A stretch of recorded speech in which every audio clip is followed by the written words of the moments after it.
Good morning and welcome to everyone. I'm Vikram. I'm part of the Office of Outreach at Kriya University. To those of you who are joining us for the first time, Kriya University has been enthusiastically set up by thought leaders, change makers, intellectuals, with a mission to help humanity prepare for an unpredictable world.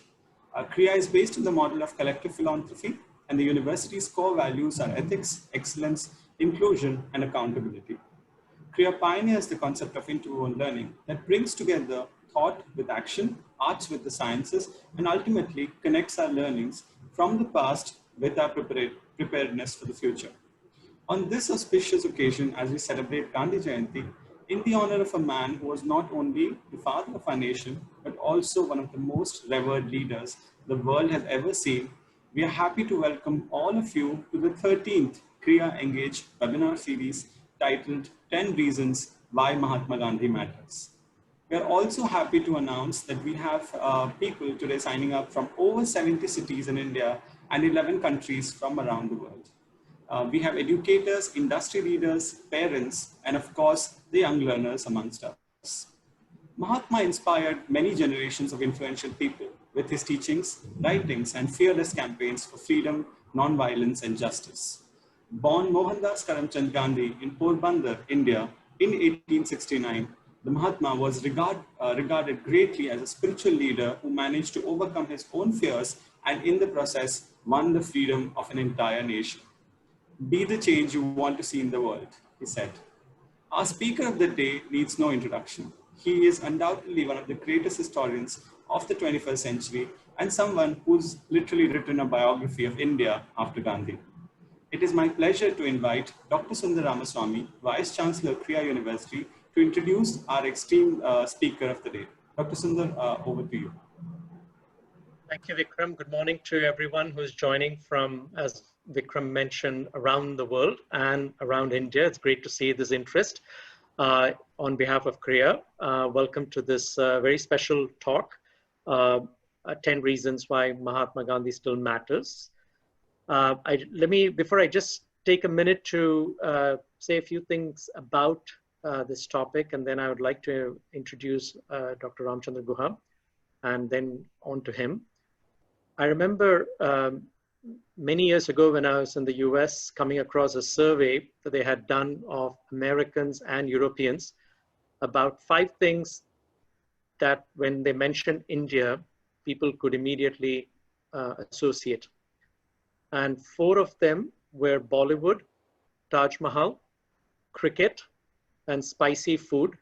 And the only individual who made that list was the subject of today's talk, Mahatma Gandhi. I think all of us who grew up in a particular era in the schooling systems in India, either in our school books or as I did through Amachitra Katha comics, you learned a lot about Gandhi at different layers from simple to as it gets more complex. He was certainly a man who was extremely revered, admired, maybe even being deified. He certainly had his critics, detractors, also maybe vilified.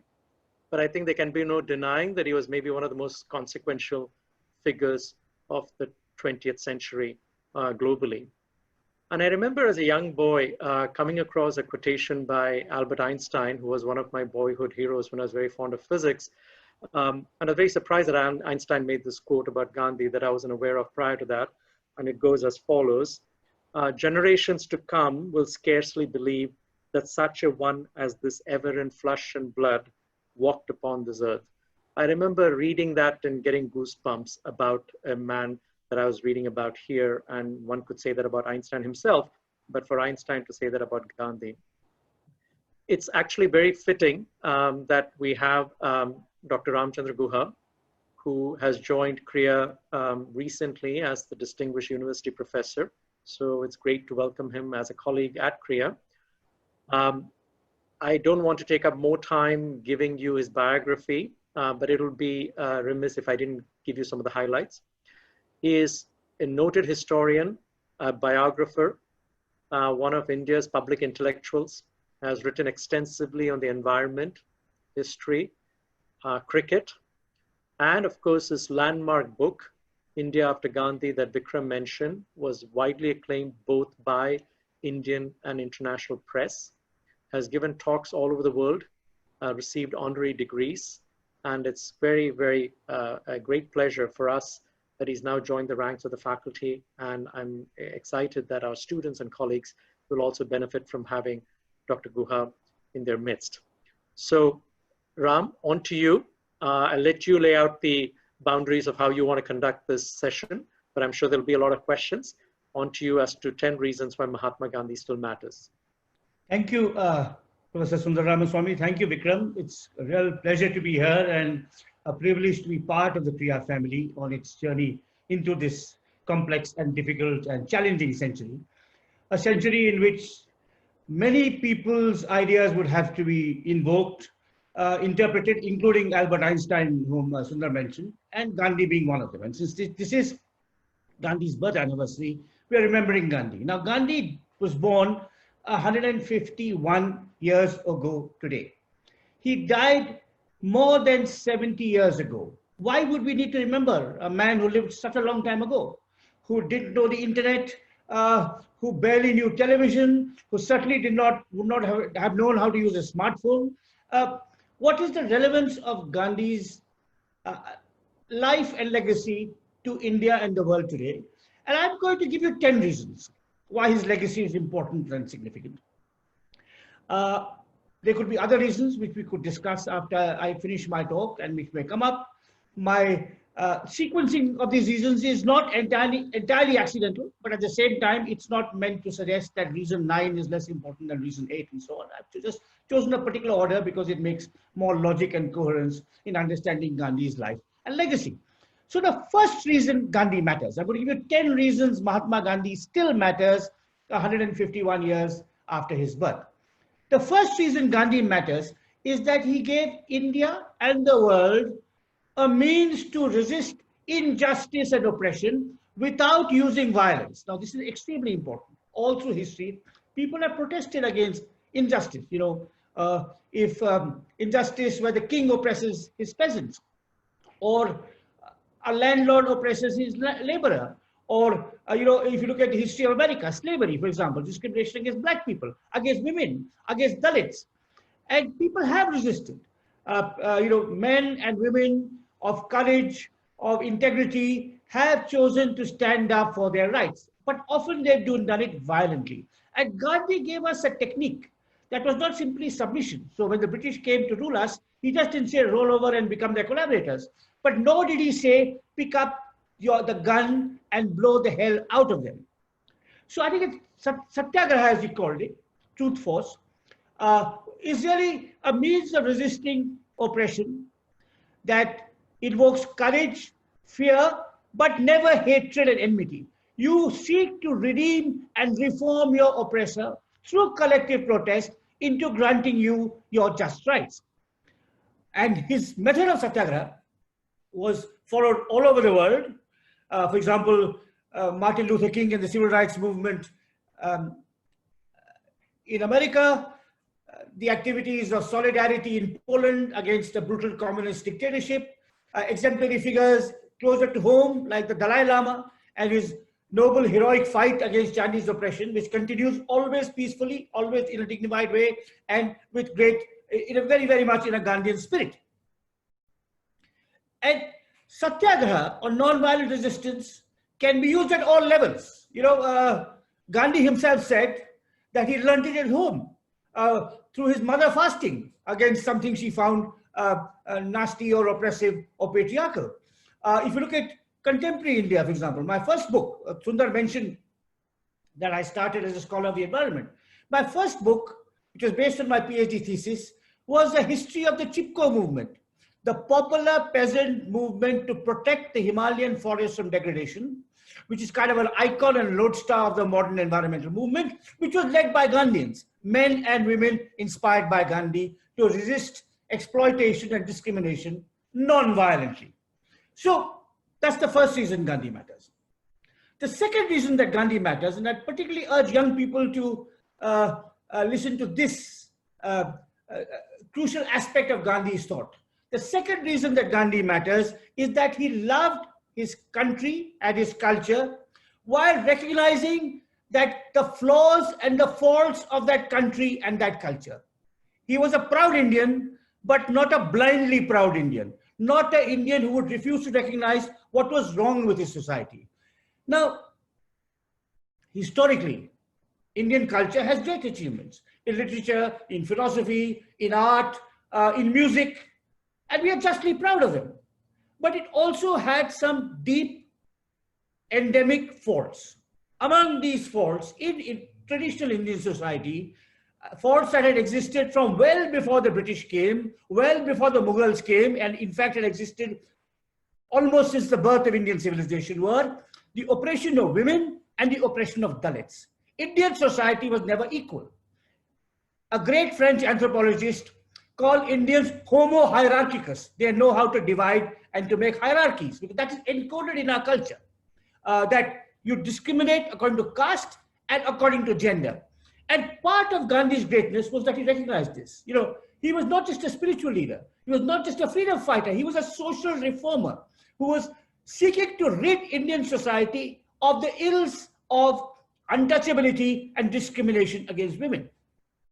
I always emphasize this aspect of Gandhi's thought, his principled opposition to caste and gender discrimination, his lifelong opposition to caste and gender discrimination. And I emphasize it even more today in the backdrop of the horrific incidents that have happened in Uttar Pradesh, which all of you will know about, and which Gandhi would have been appalled about, and in fact may have started a satyagraha against. So that's the second reason Gandhi mattered, that he was a proud Indian who loved his country and his culture while recognizing the problems with it and what had to be done to make this culture more worthy of itself. To be a proud Indian meant to end untouchability. To be a proud Indian means still today, not just to end untouchability, but to give men and women equal rights in all spheres. And Kriya University has done a salutary job in this regard. I think their gender quota is maybe even be more women students than men students, but that has to be true of faculty, it has to be of staff, it has to be true not just in relatively elite institutions like Kriya, but in every aspect of social life. The third reason that Gandhi matters is that while he was a practicing and believing Hindu, he refused to define citizenship on the basis of faith. You did not have to be a devout Indian, a devout Hindu to be a cent% Indian citizen. So if caste divided India horizontally, so caste is Brahmins on the top and Dalits at the bottom and all kinds of other castes in between, and each of them is regarded, the one on the top is regarded as the superior to the one just below him. Religion divides us vertically, Hindus, Muslims, Sikhs, Christians, and so on. And Gandhi, all his life, wanted to build bridges between these vertical and sometimes opposed blocks. He gave his life for Hindu-Muslim harmony. Many of his greatest fasts were on behalf of peace and communal harmony. And this is again something urgently relevant in India today.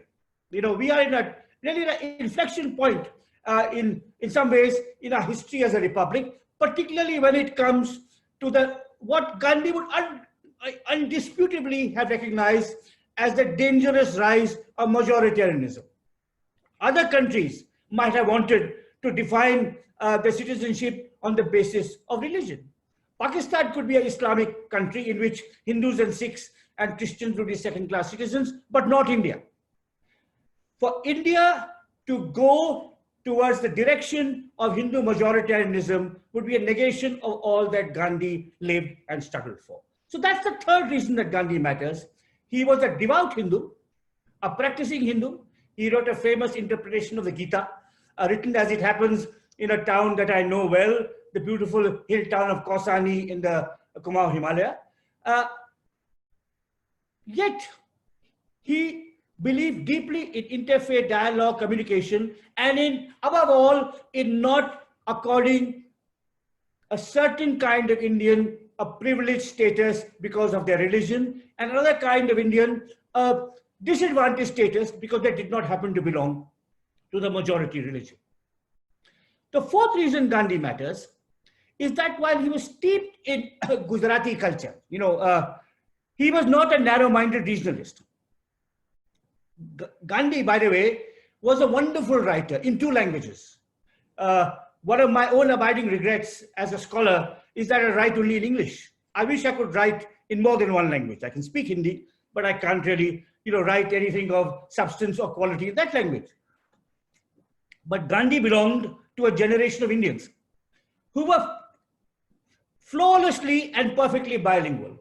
Tagore in Bangla and English, Ambedkar in Marathi and English, Rajaji in Tamil and English, Periyar in Tamil and English, and E.M.S. Namboodiripad in Malayalam and English. And Gandhi was not just bilingual, he was a great stylist. His English prose, which some of you would have read, is the envy of writers like me. He writes such a seamless, accessible, eminently readable English prose. And his Gujarati prose was even better.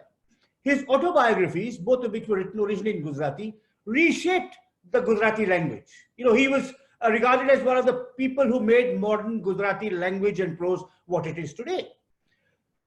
But yet he was not a narrow-minded regionalist. Just as he had space and love for religions other than his own, he had space and love for languages other than his own.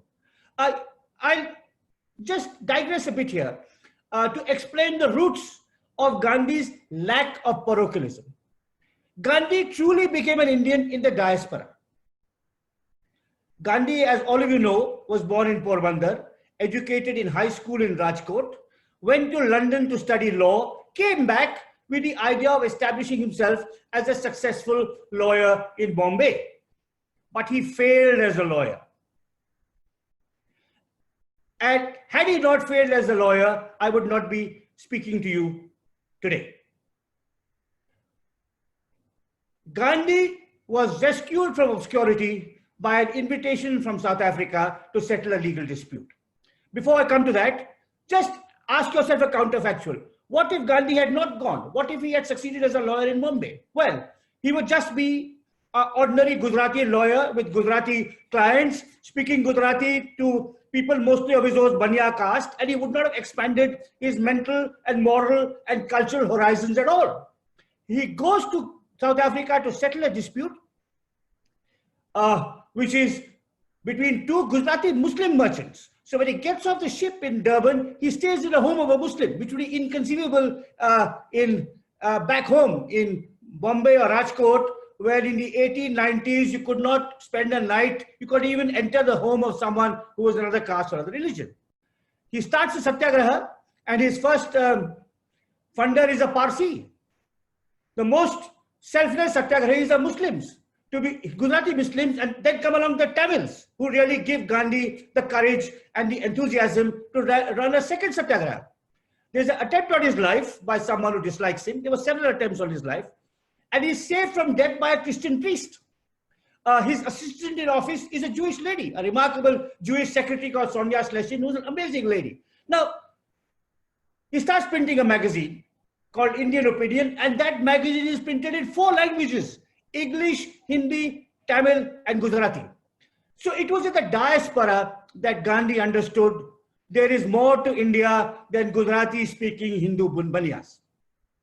He came back determined to create a freedom struggle that would be non-violent, that would be inclusive, and that would give full equality to all regions and religions. So he was not a parochialist in the way he looked at language or religion, and nor was he a narrow-minded nationalist. He was both a patriot and an internationalist. He appreciated the heritage and history of Indian civilization, but he knew that in the 20th century, no nation could be a frog in a well. It helped you if you saw yourself in the mirror of another. And his own influences were as much Western as they were Indian. If you look at Gandhi's mentors, broadly, Gandhi had many mentors. All of us have many teachers and many mentors. I've already mentioned the influence of Gandhi's mother on him. But if you look at his intellectual and philosophical mentors, there were 4. There was Rai Chand Bhai, who was from his native Gujarat, whom he knew, who was a philosopher, a thinker, and who taught him really the importance of non-violence and interfaith harmony. Then there was Gokhale, who was from India, but not from Gujarat. Gopal Krishna Gokhale, the great Pune statesman and liberal, who taught Gandhi the importance of Hindu-Muslim harmony and the emancipation of women and of social work. And then there were Ruskin and Tolstoy, who were foreigners. From Ruskin, he learned the importance of manual labor. That's why he emphasized spinning and did not want caste occupation to determine where people worked and lived. From Tolstoy, he got the lesson of interfaith harmony as well as non-violence and living a simple life, which is why he named his ashram in South Africa Tolstoy Farm. So his influences were as much Western as they were Indian. Now I've given you 5 reasons why Gandhi matters. I'll come to 5 more in a moment, but I want to pause. I want to pause and just reflect on the 5 reasons I've already outlined why Gandhi matters. And because these 5 are particularly relevant to India today. Because Gandhi eschewed violence in favor of dialogue and non-violence, we became a multi-party democracy. If you look at Asia and other countries that achieved their freedom from Western imperial rule around the same time as us, shortly after the Second World War, for example, China in 1949, Indonesia also in the 1940s, Vietnam in the early 50s. You look at Malaysia, most of these countries became one-party totalitarian dictatorships. We have a proud record, not an unblemished record, but which is why in my book, India After Gandhi, which both Sundar and Vikram have referred to, I've called India 50-50 democracy. It's an imperfect democracy, but it's still a democracy. And we've adopted the path of multi-party democracy. In part, I would say large part of Gandhi's influence, emphasis on dialogue and reciprocal understanding. Because people like Gandhi and Ambedkar, the great B.R. Ambedkar, emphasized gender and caste equality, these principles were encoded in our constitution. The Manusmriti totally sanctions caste discrimination, but our constitution abolished it. Hindu texts as well as Islamic texts place men as superior to women, but in our constitution, everyone is equal. By law, all are equal regardless of caste and gender. In everyday life, there are still problems, as the tragic incidents in Hathras show. But the very fact that such a deeply hierarchical, patriarchal, casteist society could have such an egalitarian constitution is owed in part to Gandhi. Because Gandhi emphasized religious and linguistic freedoms, we did not go the way of Pakistan and Sri Lanka. And I'd like to say a little bit about this today because it's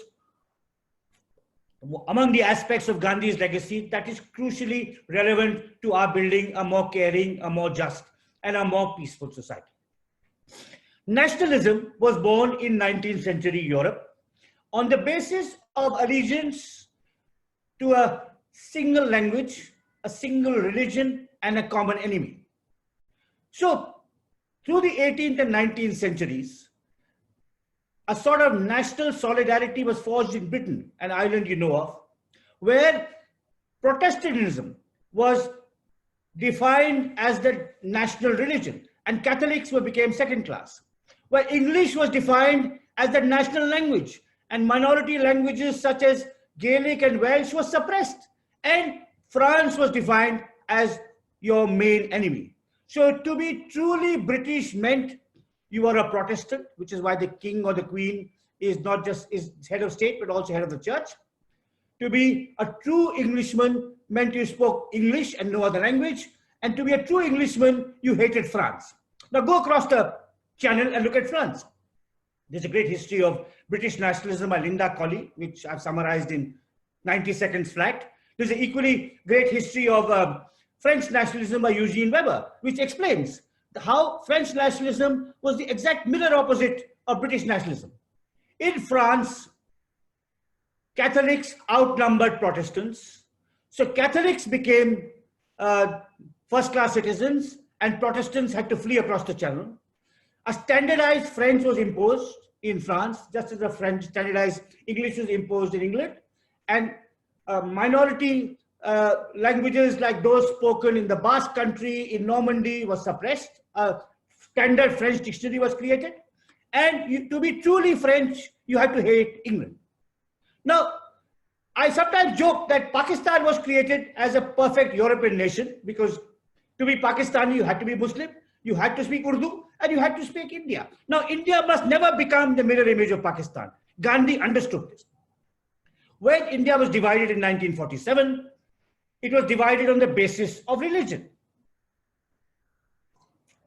Gandhi, Nehru, Patel, and other members of the Indian National Congress insisted that we should be one country, but Jinnah and the Muslim League got their way.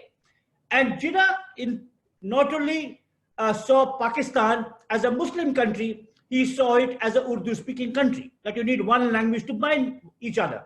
So in 1948, shortly after independence and partition, Jinnah, as the Governor General of the whole of Pakistan, went from West Pakistan to East Pakistan. And he gave a public lecture in Dhaka where he said, all you Bengalis must learn Urdu. That sowed the seeds of separation and led to the creation of a separate independent country of Bangladesh. Come south to us, to the island of Sri Lanka. Sri Lanka has two major communities, the Sinhala, who are a majority, and the Tamils, who are a minority who live in the north. Now, the sensible thing for the Sinhalese to have done after they got independence in 1948 was to follow, for example, the Canadian model, where French and English are equally important as languages of the state and of citizens, or the Swiss model, where they have three languages, French, German, and Italian. But no, the Sinhala said Sinhala will be the national language and every Tamil must learn it. This led to trouble, discontent, protests in the 50s and 60s. There were riots against Tamils in Colombo in the 1950s. The Tamils continued to protest non-violently through the 1960s. And the Sinhala chauvinist was unmoved. And in 1971, having already made Sinhala the sole official language of the country, they made Buddhism the sole official religion. And which meant that the Tamils, who were Hindu, largely Hindu, but with a sprinkling of Christians and Muslims, became second class, not only in linguistic terms, but in religious terms, sowing the seeds of a civil war that lasted 20 years and has cost almost 100,000 lives and devastated the island, otherwise prosperous and peaceable island. And Gandhi understood this. What if Hindi had been imposed on the South India in the 1950s? Would we have gone the Sri Lankan way? What if we now insist that you must say that this is really a Hindu country, as many influential people in our polity and society now want to do? They should look at what happened to Pakistan and Sri Lanka and understand the wisdom of Gandhi's linguistic and religious pluralism. To be a proud Indian, you need to believe in the values and tenets of the Constitution, not in the superiority of your religion or your language. Now, I'm not for a moment suggesting that Gandhi alone contributed to the creation of an independent India with a democratic and pluralist constitution. We're speaking on Gandhi Jayanti. I'm a biographer of Gandhi. So I'm emphasizing Gandhi's role. But there were many other great Indians. In my pantheon, Gandhi is one among many. I just happen to have spent much of my professional life writing about Gandhi. But I have equal admiration for Ambedkar and Tagore, who in their own ways were as extraordinarily remarkable as thinkers, as activists, as moral beacons. And I have only slighter, lesser admiration for people like Kamala Devi Chattopadhyay, Jyotiba Phule, Chakravarti Rajagopalachari, E.V. Ramaswamy, Jayaprakash Narayan. If you see my book, Makers of Modern India, has 19 people, not just Gandhi. Gandhi and Ambedkar each get 2 chapters each, because I regard them as, with Tagore as being somewhat, in my view at least. But I'm not for a moment suggesting that Gandhi uniquely on his own created an independent, pluralistic India with an egalitarian constitution. Not at all. But I'm saying he played a critical role, an important role, a vital role. And without his leadership, from his South African days till his martyrdom. And without his repeated emphasis on democracy, cultural pluralism, and social equality, we would have had a very different constitution and been a very different country. We would have gone the way, perhaps, of the countries around us in how we manage diversity and our differences.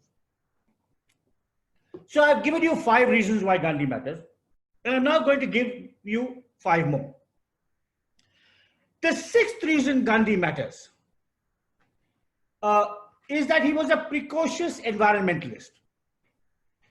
Gandhi was someone who, long before the environmental movement was born, recognized that unbridled growth and consumerism could bring planetary disaster. Now, this may seem surprising to some of you who have not thought of Gandhi really as an environmentalist, but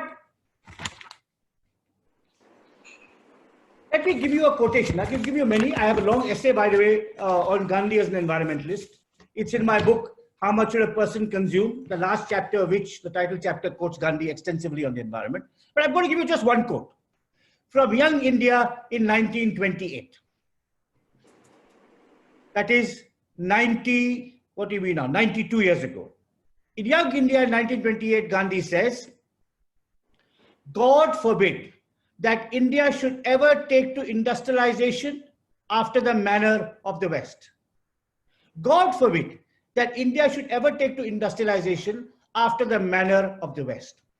The economic imperialism of a single tiny island kingdom is today, namely 1928, keeping the world in chains. If an entire nation of 300 million, which is what India was then, if an entire nation of 300 million took to similar economic exploitation, it would strip the world bare like locusts. Now, China and India may strip the world bare like locusts. There was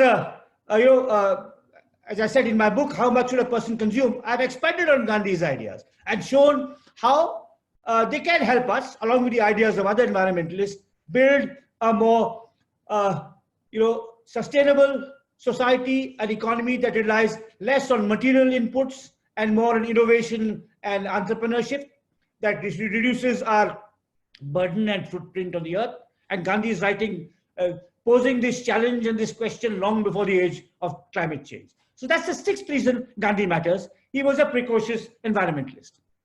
The 7th reason Gandhi matters was his ability to grow and evolve as his career progressed.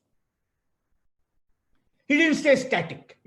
Many of us, and particularly people in politics, and people who have passionate beliefs, ideologists, both of left and right, embrace a certain worldview and can't be shifted, even if the facts around them change totally. But Gandhi was not like that. Gandhi was always evolving, changing, adapting.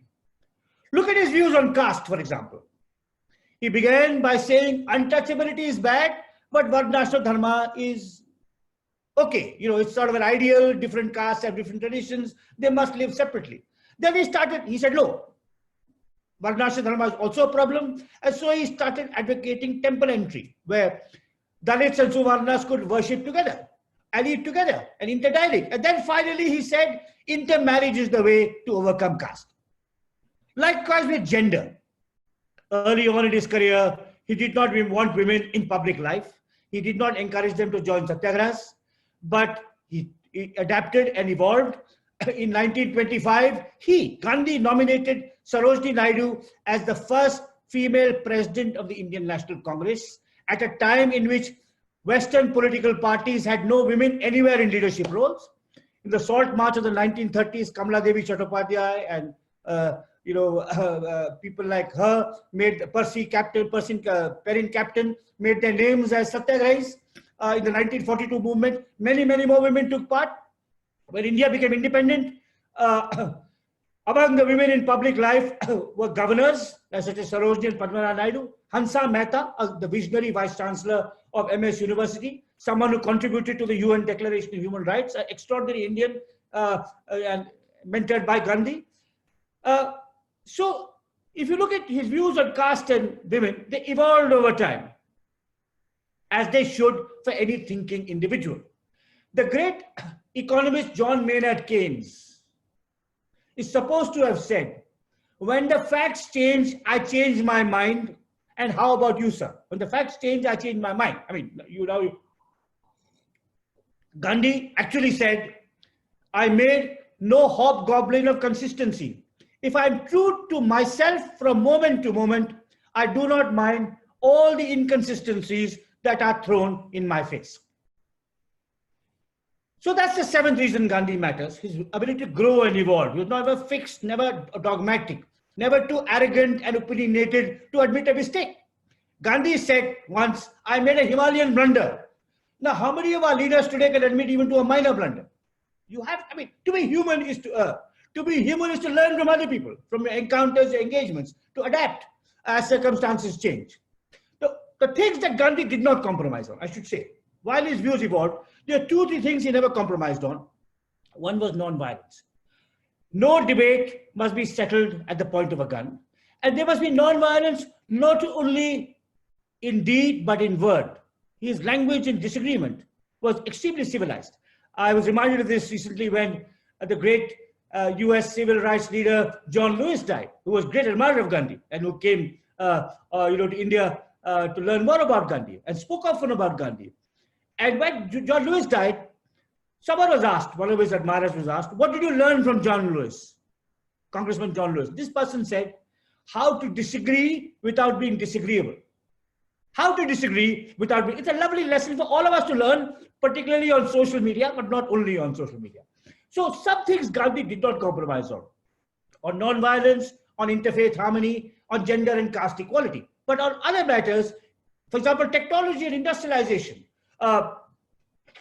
His early book, Hind Swaraj, written in 1909, is really very hostile to modern technology. But over time, you recognize that there was aspects of modern technology that are worthwhile. If it brought employment, if it reduced drudgery, if it did not pollute the environment, it must be welcome. The 8th reason that Gandhi matters is that he had a knack of making leaders out of followers. This is a very important lesson for all of us, whether in university or in the corporate sector or running a cricket team, not to identify the organization with yourself. Gandhi had an extraordinary ability to identify talent, nurture and develop it, and then set it free to grow further on its own. Many of the people who worked with him in the freedom struggle, in the 20s and 30s, became colossal figures in their own right. You know, in the 50s and 60s, after Gandhi was dead, it was the people he had nurtured and trained who built the foundations of modern, independent, democratic India. People like Jawaharlal Nehru, Vallabhbhai Patel, Kamala Devi Chattopadhyay, Chakravarti Rajagopalachari, J.C. Kumarappa, the great economist, Zakir Hussain, the great institutional builder, and so on. Now, this is a very rare talent, you know, the ability to nurture, identify, nurture, develop leaders, and let them do what they want to contribute creatively to their organization, their society, and their country. Now, it's very rare, as I said, in many spheres, and particularly so in politics. Now, I could mention dozens of followers, people who worked with Gandhi and went on to become independent leaders, not just thought leaders, but actually transformative leaders like Nehru and Patel and Kamala Devi and many others. And I wrote, in fact, I wrote an essay at the time of his 150th birth anniversary last year, which I called The 12 Apostles of Mahatma Gandhi. You know, what all they, you can Google it. But if you compare Gandhi in this regard with our 3 most powerful prime ministers since independence, Jawaharlal Nehru, Indira Gandhi, and the current incumbent Narendra Modi. So these are our 3 most powerful prime ministers, in that they've had a tremendous impact for good and for bad. But they stand apart because of the impact and the following they've had at different points. Nehru, Indira, and Modi. They widely differ in their personality, in their character, in their ideologies, in the impact they've had. And I'm not here going to assess that. But I'm going to point to one striking similarity that the 3 of them have, which would appall Nehru to think he had anything similar with Modi. It would appall Modi to think he shares a valuable trait with Nehru, not a valuable, but a not valuable, a less than valuable trait with Nehru. But so did Indira. What is the trait that Nehru, Indira, and Modi shared? It was all about themselves, and they never left us followers to take on their work in creative and constructive way. It was true of Nehru, it was true of Indira, and it was also, Indira's case was only her children and no one else. Nehru had really no successor. And this ability to nurture and train followers, to train leaders, not just make it all about yourself, is rare, not just in politics, but in corporate life and in other spheres as well. The ninth reason that Gandhi matters,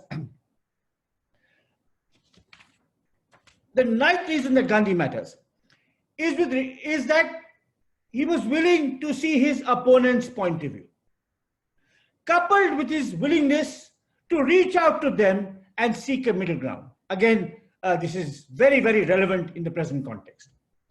Gandhi ran a newspaper for almost 40 years. It was a weekly newspaper called Indian Opinion in South Africa, later renamed Young India and then Harijan in India. And in this newspaper, people would write to him, and he would print their disagreements and take them on board. He had an extremely dialogic way of dealing with letters from the Aam Aadmi and the Aam Odam. In my book, Gandhi, the Years That Changed the World, I have a letter that's 11 young women of Bengal wrote Gandhi. It's a fantastic letter, and I'm totally on the side of the women, because Gandhi talked about, basically said, women have to be careful and men molest them, and sort of implied that they should not be wearing attractive clothes and lipstick and that. And these 11 women blasted him. They wrote a brilliant, rejoinder, which he printed in his journal. So he was willing to see the point of view of those who disagreed with them and reach out to them and seek a middle ground. He had an absolute inability to hold grudges. If you look at his long engagements with the British, for example, he always wanted to talk to them. He never demonized them, still less blow them up. Even with his political opponents. His arguments with Ambedkar are fascinating. They go on for almost 20 years. There are several chapters of my biography dealing with them, those who are interested in following them up. And the fact is that even when Ambedkar used extremely polemical language to debate with Gandhi, Gandhi still saw that he could learn from the dialogue, change his views, and seek to reach a middle ground between his perspective and Ambedkar's. So Gandhi had no personal dislikes, no hatreds, no individual animosities. Occasionally he had political and intellectual differences, but these two he sought to resolve. And this is another aspect of his nonviolence, that he always sought to reach a middle ground. Gandhi spoke of the beauty of compromise. Hardliners never want to compromise. But most life is about compromise, and particularly democratic life is about compromise. You don't compromise on certain things, caste and gender equality, non-violence. But certain things, what is the best agricultural policy for India? Talk about it. Don't say, I'll pass it in parliament without a bill. Listen to the other point of view and see what they have to say, and maybe they can improve your point of view. So I've given you kind of 9 reasons that Gandhi mattered. And I'm now going to come to the last, which is a personal one. This is the transparency of his life. We live in a time where everyone is secretive. We don't really know what they're thinking. There are barriers to information. RTI is okay for certain things, but not for other things. Now, this kind of barriers to transparencies, this unwillingness to reveal important information relating to yourself or to the nation, and even to have a dialogue, would have appalled Gandhi. Just think of Gandhi's life. Anyone could walk into his ashram, anyone could debate with him, anyone indeed could walk up and murder him. An English Quaker who interacted with Gandhi over a period of more than 20 years once said, Gandhi had no private life as we Westerners could understand it. Everything we know about Gandhi is there. He wrote about himself, he wrote about his defects, The editors of collected works brought together all his writings, including his early writings on racism. You know that Gandhi was a racist as a young boy because he told you about it, and it's there. You know that Gandhi was mean to his wife because he told you about it, and he's there. You know that Gandhi treated his elder son abominably because it's all there in his collected works. So he had no private life as we understand the term. God knows what we would think of other celebrated figures, whether in politics, business, sports, or the arts, if he was so directly exposed to the intimacies of their life and their thought. Beyond Satyagraha, beyond interfaith harmony, beyond environmental responsibility, beyond the ending of the British Empire, and beyond the delegitimizing of the pernicious practice of untouchability, the practice of and the largely successful quest for truth may in fact be Mahatma Gandhi's greatest achievement. Thank you.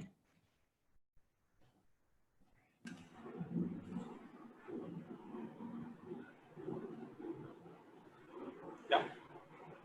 Should we go ahead with the questions, Professor? Thank you so much, first of all, for that wonderful talk. I think we were over capacity. We had almost 500 people in the Zoom room and around 150 listening to you on YouTube. And we have a lot of questions that have come, and we'll start taking them one by one.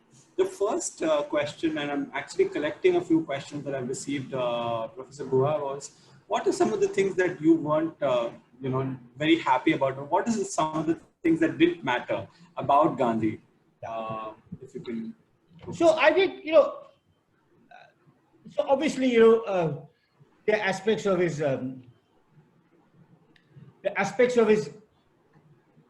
personal life, particularly his treatment of his first two sons, and they described at great length in my book. His obsession with celibacy, which he imposed on his ashram, not just on his children, and this could have a debilitating impact on people's lives. You fall in love young, you got married, and so you can marry, but don't be brahmacharya afterwards. So there are aspects of his personal philosophy, his obsession with food and his diet, what came in, what went out, and so on, which are deeply problematic. The aspects of also thinking. For example, yesterday I was in a webinar hosted by a very distinguished architect, Kirti Shah, on Gandhi and cities. And I said, if you want to make our cities more habitable, if you want to understand how to make our cities more environmental sustainable, you can't learn from Gandhi. Gandhi didn't live in cities. He turned his back on the cities and said, India lives in our villages. So there are limitations to his thought. Also, his thought used to be complemented by the thought of other people. Gandhi was necessary to stoke the guilty conscience of upper caste Hindus. But he had to make way for Ambedkar because Ambedkar is the true leader of direct emancipation. Gandhi was necessary at a certain stage to bring women into public life, but ultimately it is the feminists who will, have to, and of course with sympathetic, non-patriarchal men joining them perhaps. But so Gandhi was fallible as a human being. He was imperfect, inadequate as a thinker, but yes, a colossal figure. So I don't fetishize Gandhi. Again, I make a distinction. I always say I'm a Gandhi scholar, not a Gandhian. Now, by this, not just that I don't just mean that I'm not celibate. I have a wife and 2 children. I don't just mean that I occasionally like a drink. I basically mean that while I study Gandhi as a major historical figure, I respect and admire aspects of his life. I do not subordinate my individuality to him totally. Karl Marx famously said, I am not a Marxist. Ambedkar, if you are alive today, would say, I am not an Ambedkarite. Gandhi would say, I'm not a Gandhian. To be a Gandhian means to follow someone blindly. And it's true, not just of religion. I mean, you have people who are extremely dogmatic Hindus and Christians and Muslims and Sikhs and think they're totally right because that book tells them that, right? Now, even in political ideologies or philosophies, you can say, I'm a liberal, I'm a conservative. I believe in the free market. I believe in a state-controlled economy. But I think Gandhi is one valuable resource we have in India today. I've spoken about what we can, how he speaks to us still. 70 years after, 70 odd years after his death. But he was not perfect as a human being, nor does he have all the answers to our predicament today. We may have to look to Ambedkar or to Tagore or to feminist theory or to environmental scholars and so on and so forth. Thank you. Another question that I think we've again received a lot of questions on this, Professor Guha, was what was your inspiration to write about someone about whom already there's so much written? There are so many biographies that are written about Gandhi. He himself has written an autobiography. He's written very, very often. Most of it is very, very documented. So how did you come across writing a biography about Gandhi? So this is a very, very important question and a very relevant question. And it also departed from my earlier work. When I started as an environmental historian, there was no one doing environmental history. People were only writing popular books about cricket. I wrote a social history about cricket. But there were 1,000, India after Gandhi, there was no history of India since independence. So it was due for me, there were 1,000 biographies of Gandhi. Why did I write a biography of Gandhi? And there are really 3 reasons. One is that I had a lifelong engagement with Gandhi. Doing my studies of the Chipko movement, I met Gandhian activists. My cricket book had stuff on a Dalit leader cricketer who was inspired by Gandhi. India after Gandhi is about the influence of Gandhi on, Nehru, Tagore. I met Gandhians in the flesh. That's the first reason. The second reason is every generation needs to understand Gandhi. And the last major biography of Gandhi was written by Rajmohan Gandhi, who's 23 years older than me. The third reason, and the most important reason, is that I had access to a wide variety of primary materials which no scholar had looked at. Now, Gandhi's left behind 90 volumes of his collected works. And most biographers, they look at that. But they don't study the letters to Gandhi, the letters about Gandhi, the intelligence reports covering his work, all the newspaper commentaries on his work, which I found stuff in Israel, in South Africa. Gandhi had and the most important resource were the papers that were in the possession of Gandhi's last secretary, Pyare Lal, which were really Gandhi's own papers, letters to him, documents, and so on and so forth, which were 500 files that no scholar had seen before, which had just been opened before I started my biography. So I had new empirical material to say too. I had a new point of view. I had my own point of view. I had, I hope, some fresh interpretations. But above all, I could flesh out a story through these variety of documents which other scholars had not seen. I could flesh out a story in a much, I hope in a much richer way, which is why it took 2,000 pages to say it.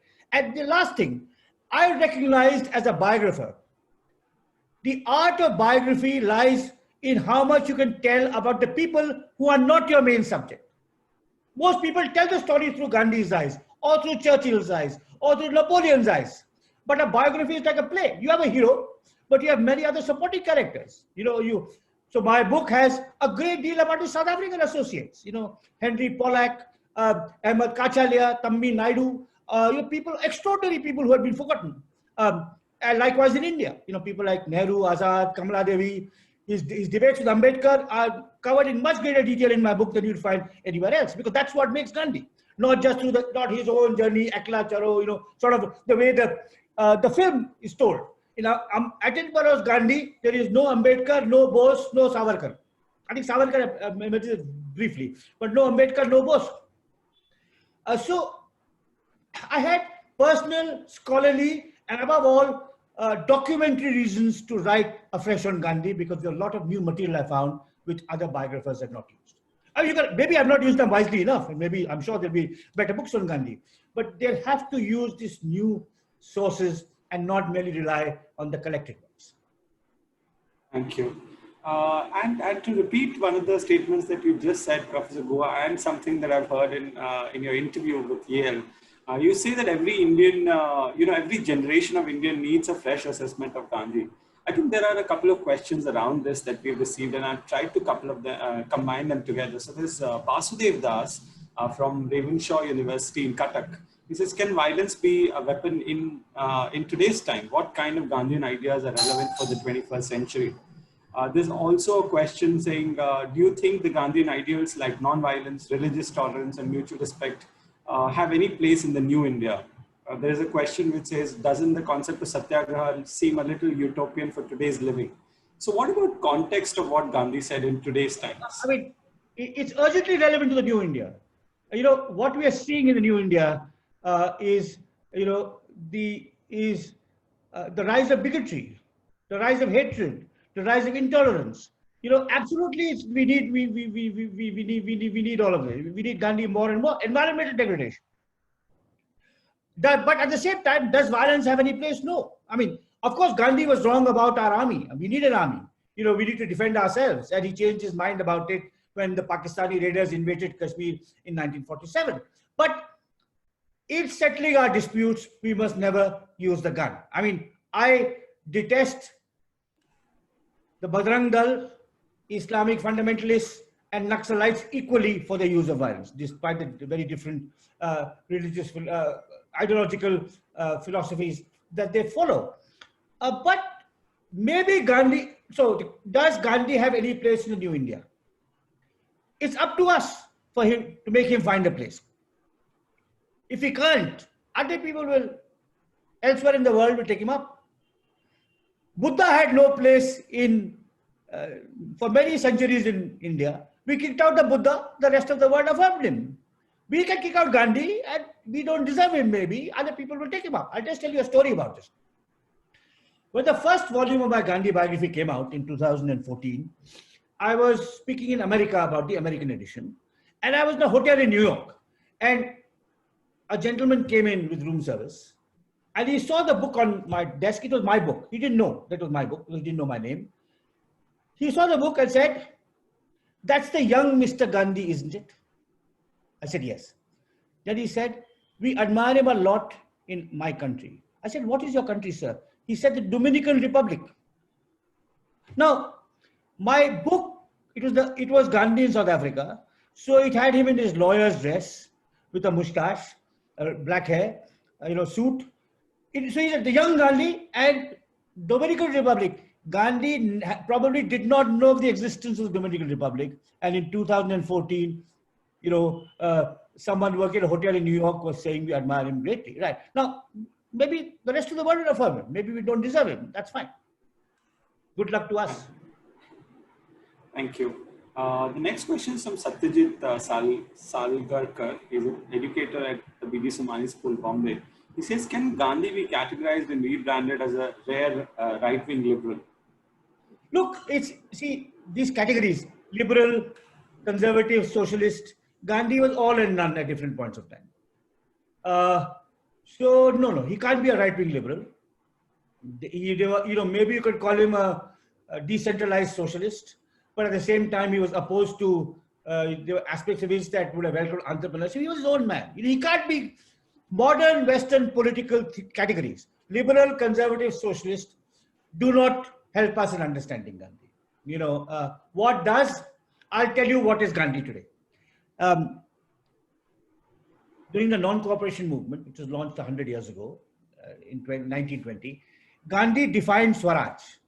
Now, the non-cooperation movement, which ran from late 1920 to March 1922, when after the Chauri Chaura incident, he called it off and he was himself arrested, was the first time you had a mass popular movement all across India.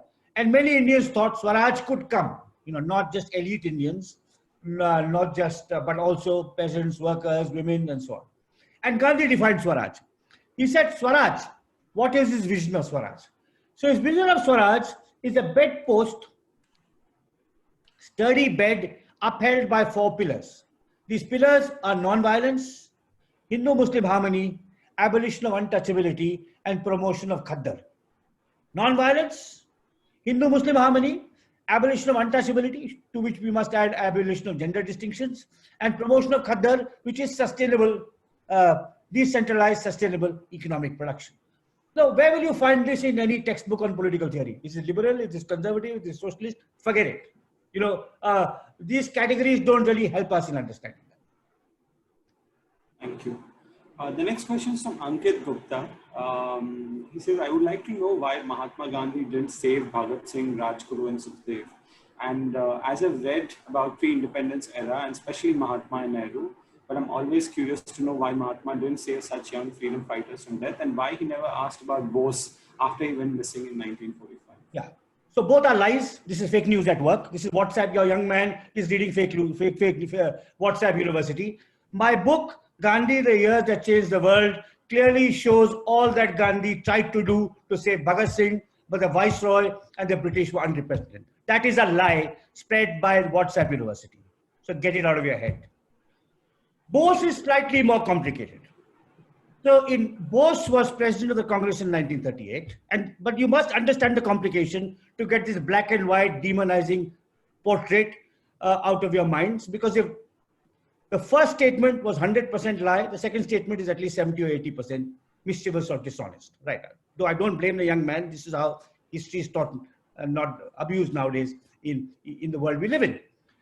Bose was a lifelong member of the Indian National Congress. In 1938, he became president. In 1939, he became president again. Gandhi opposed his re-election because he felt Bose was not totally committed to non-violence, which is the Congress creed. So Bose was upset at Gandhi's not wanting his re-election, so he resigned. They tried to talk. They had several discussions. These failed. Bose then decided to start his own party, which he called the Forward Bloc. In 1940, he left India, went overseas, and sought the help first of Hitler and then of General Tojo in Japan. Now, Bose and Gandhi disagreed not only on the question of violence, but also the question of who was more evil, the British or the Germans or the Japanese. I mean, the Japanese would have made the British out to be totally gentlemen. I mean, Gandhi and Nehru understood how evil and awful the Japanese were. So there was a disagreement on which I frankly am on Gandhi and Nehru's side, but though I totally admire Bose's heroism, his patriotism and his courage. Bose goes, Hitler does not give him the time of day. He waits months for an appointment with Hitler. Hitler does not give him the time of day. Then he goes across the sea, tries to go to Russia. He can't go to Russia. Then he takes a boat, lands up in Singapore. The Japanese have conquered Singapore, and he takes over a fledgling unit, which then becomes the Indian National Army. This Indian National Army has 4 brigades. Young man should know what these 4 brigades are called. They are named by Bose. He wanted only 3 brigades. And he named those brigades Gandhi Brigade, Nehru Brigade, and Maulana Azad Brigade. So despite the disagreements, he venerated Gandhi, admired Nehru, and respected Azad. Unfortunately, he succumbed to the entreaties of his admirers, and Bose named the 4th Brigade Bose Brigade after himself. Anyway, they went into war, and that story has been told. In 1943, August, Gandhi entered his 75th year. October, he entered his 75th year. So 2nd October 1943, that is what, 77 years to the day from when I'm speaking, Gandhi entered his 75th year. Bose was somewhere in Southeast Asia mobilizing the Indian National Army. Gandhi was in prison in Pune. On Gandhiji's birthday, Bose gave a talk on Azad Hind Radio, which began, "Father of the Nation." Bose coined that phrase, "Father of the Nation." And the first part of the talk was about the greatness of Gandhi, all that he's learned from him, all that Indians have learned from him, dignity, self-reliance, the thirst for freedom. That was Bose's admiration for Gandhi. Bose tragically died in an air crash. Gandhi goes to Bengal immediately after that and talks about his admiration for Bose and says, we disagreed on the question of violence, but otherwise his spirit of sacrifice, heroism, take it aboard.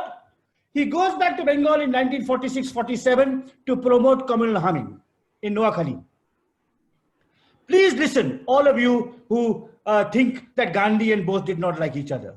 Bose named the first of his brigades Gandhi Brigade. Bose coined the term Indian National Army, in the father of the nation. In 1946-47, with Bose tragically dead, when Gandhiji was promoting Hindu-Muslim harmony, first in Bengal and then in Bihar, carrying his possessions and his from one village to another, were a bunch of Sardars who worked in the Indian National Army, led by a man called Niranjan Singh Gill. In Bihar, Gandhi's lieutenant in promoting Hindu-Muslim harmony was an officer of the Indian National Army, a disciple of Bose called General Shah Nawaz Khan. That is the relationship between Gandhi and Bose. And these pernicious, evil men who spread hatred about them and poisoned the minds of our young Indians, I don't know what I have no words for them. Thank you so much, Professor. The next question is from Arman Mathur. He says, the beauty of liberal leaders like Gandhi, Nehru, and Ambedkar was the ability to accept the flaws of the society and the willingness to reform it in keeping with the flow of the world. Today, we have a rise of populist leaders who seem to be able to do everything but accept their mistakes and the flaws of the society.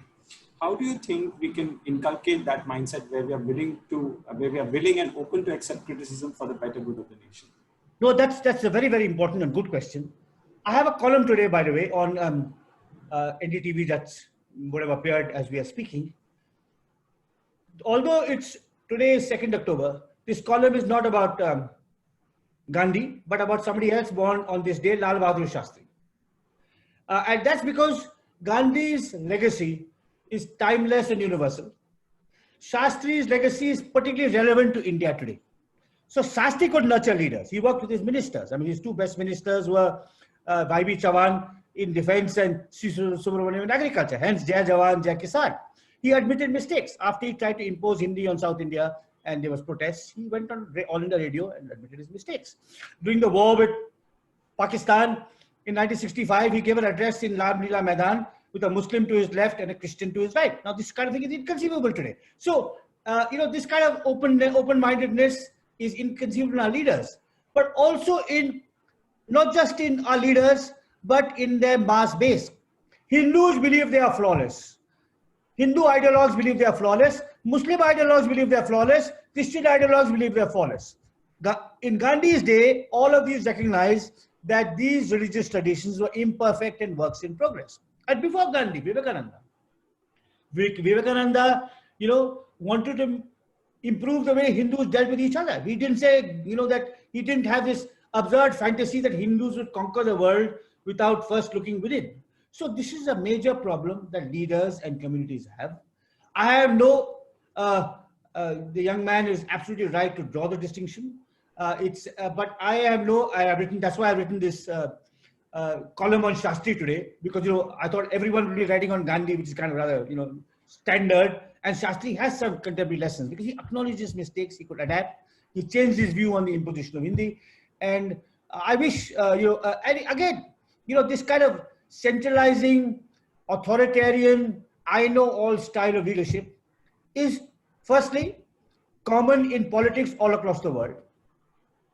It's true within India, it's true not just of Narendra Modi, but also of Arvind Kejriwal and Mamata Banerjee and Nitish Kumar and so on.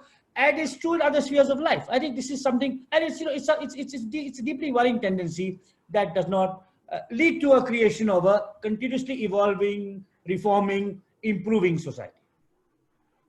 Thank you. And Professor, one of the things that you say, obviously, you did mention about this in your previous question about fake news and the WhatsApp University. I think truth today is a luxury, and to millions and millions of common people who get news through mainstream media. There's a question about this. Donald Trump's aide, Kelly Ann Conway, in the last American election have as a new phrase in lexicon, which is alternate facts. Yeah. The truth for most of us is understood to be simply facts. But now that the aforementioned new phrase has come in and the concept of truth becomes rather distorted, could you elaborate on how can we interpret truth with reference to Gandhiji in 2020?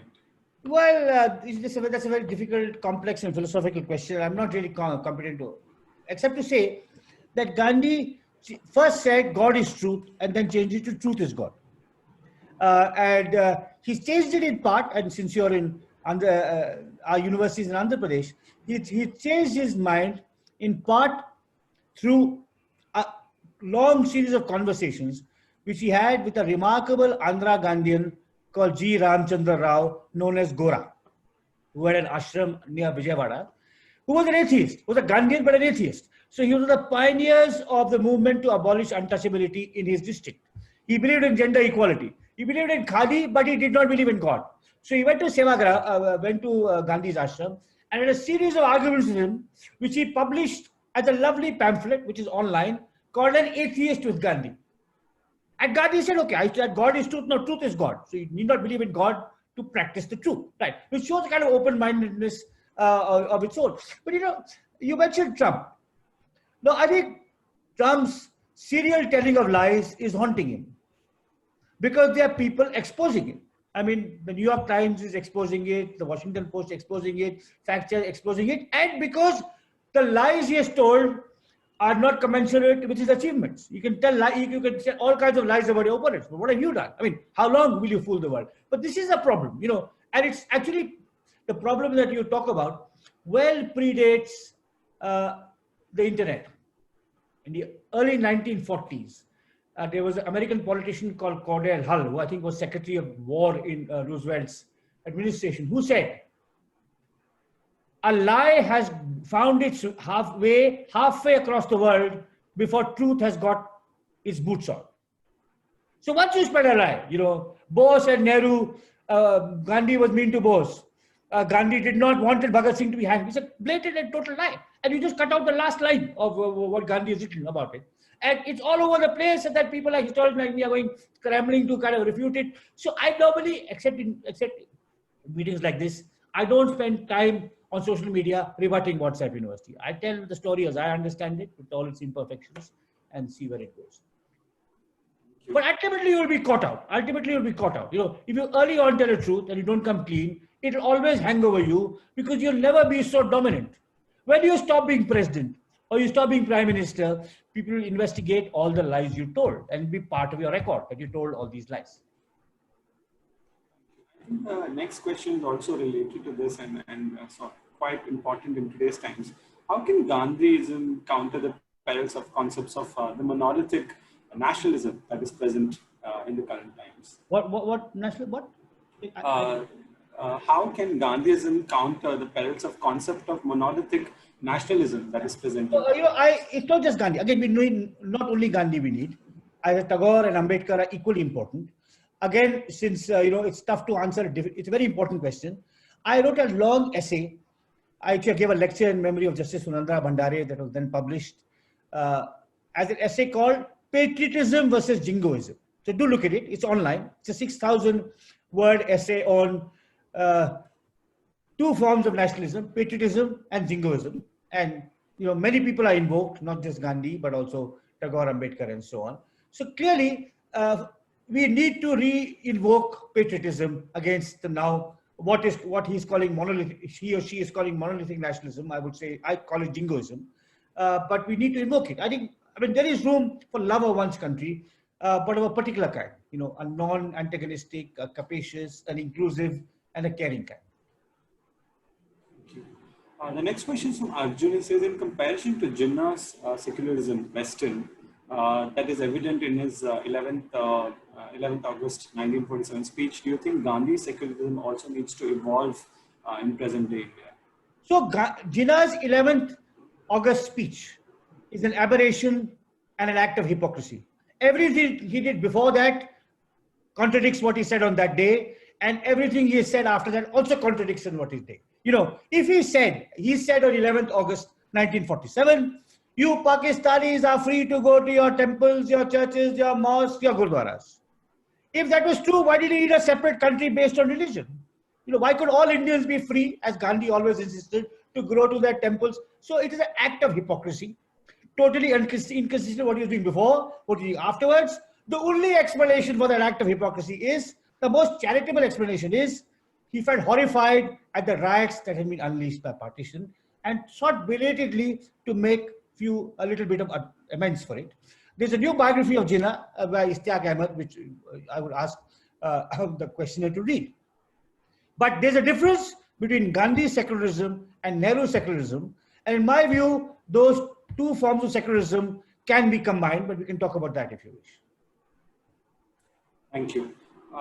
We've actually run out of time, but if with your permission, we can maybe take 5 more minutes to extend this and take a couple of more questions.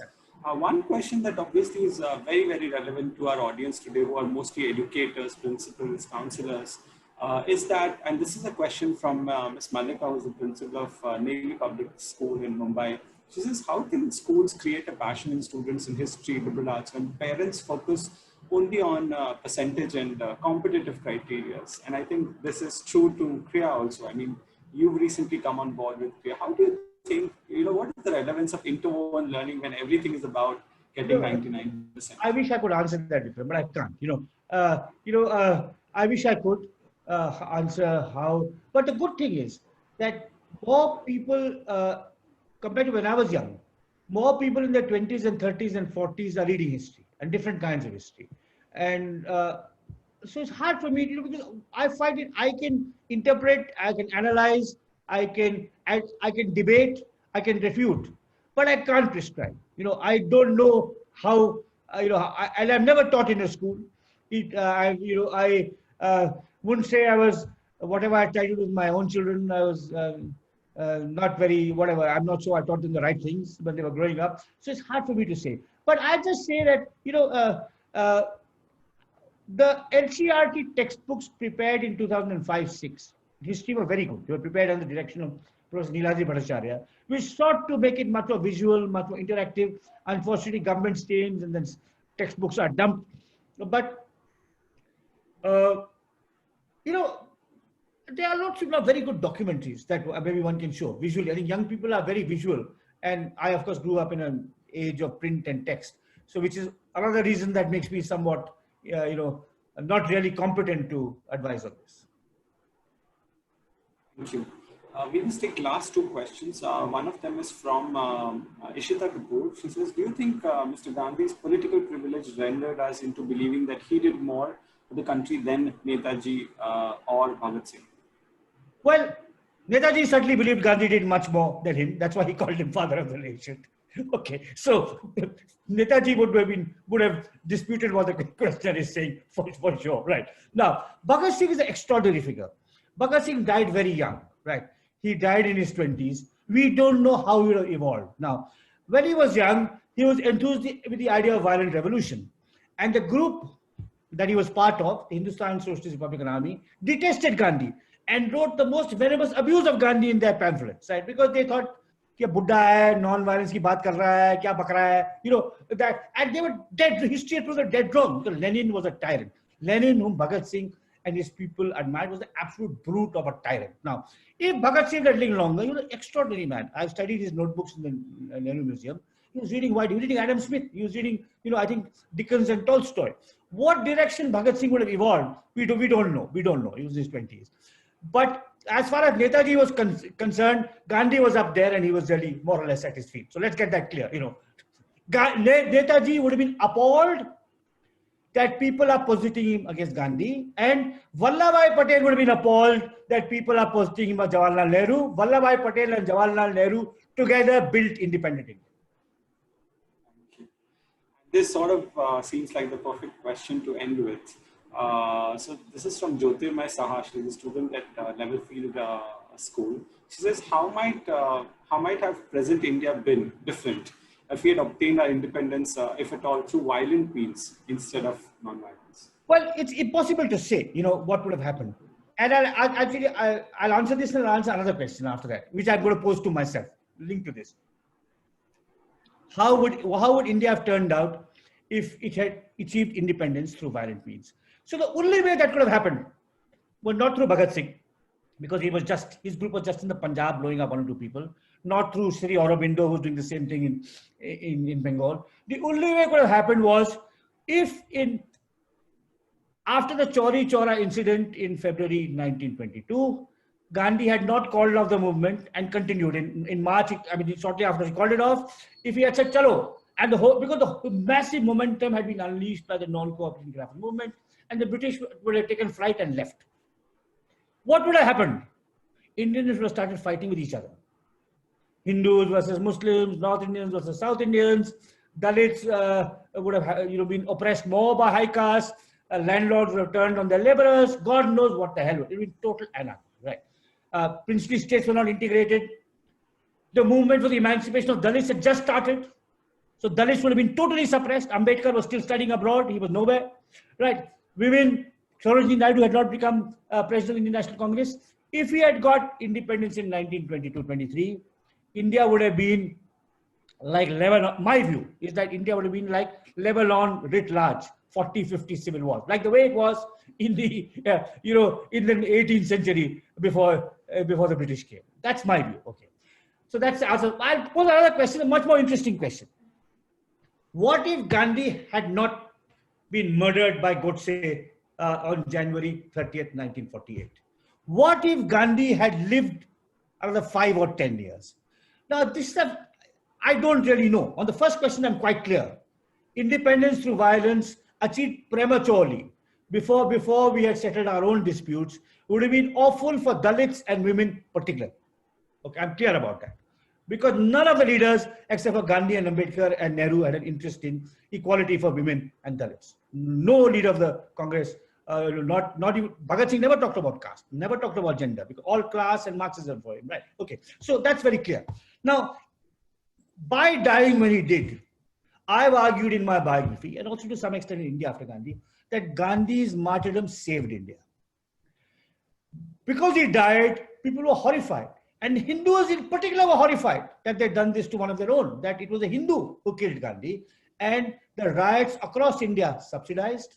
Nehru and Patel came together, set aside the differences, worked shoulder to shoulder in framing a new constitution, in integrating the princely states, in building up a democratic infrastructure, along with people like Ambedkar and others, and we created a unified India with a democratic constitution. And we had at least 2 decades of relative social peace. And then, of course, some trouble started again. So I don't know if Gandhi had lived, could he, to the force of his example, have stopped Hindu-Muslim violence? He stopped it in Delhi. He stopped it in Calcutta. But could he have stopped it elsewhere? I don't know. At the same time, if he had lived another 10 years, he would have built up a cadre of social constructive workers. You see, Gandhi had a political agenda and a social reform agenda. His political agenda was totally, he had done the handover to the next generation long before 1948. In the early 1940s, he said, Nehru and Patel will succeed me in the political sphere. But in the social sphere, to carry on his work against untouchability, for Hindu-Muslim harmony, for promotion of alternative rural technologies. Who was there to carry on his work? No one. And there was a void. And I think that void hurt us because we always need civil society as a counterpoise to the state. State recognizes this. This is why today you find all these curbs on civil society in our country, because the state does not want it. During the emergency, they did not want it. Nehru didn't have it. He may have wanted it, but he didn't have it. I think we could have had a vibrant civil society in the 50s if Gandhi had lived. At the same time, whether the bloody violence in the aftermath of partition would have continued through the 48, 49 and destroyed us, we can't say. Thank you so much, Professor Guha, and I now invite Dr. Sundar and you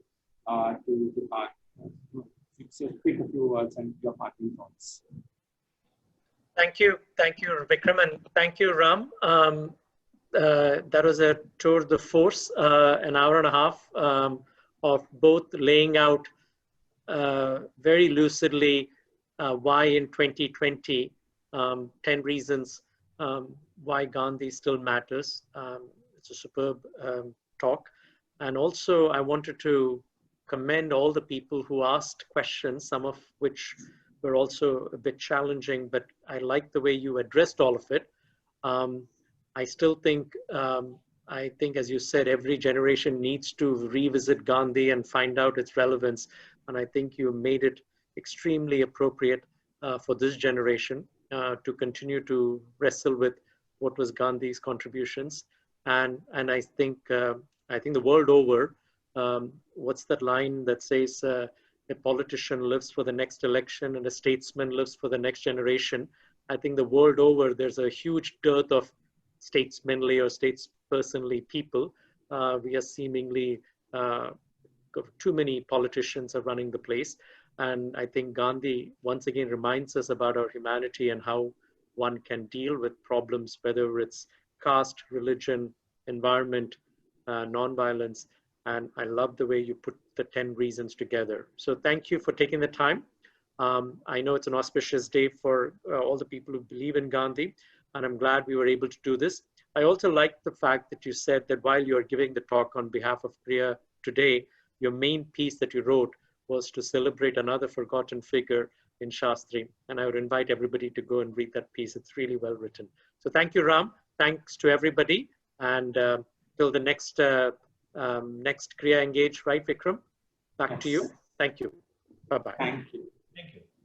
Thank you, everyone, for joining this morning. And the next engagement on the 13th of October, which is with Professor Gaurav Ghosh, and he's going to talk about behavioral economics, something that is very, very interesting to all of us. So keep visiting our website, and we'll get back to you. Thank you so much, and have a very good day.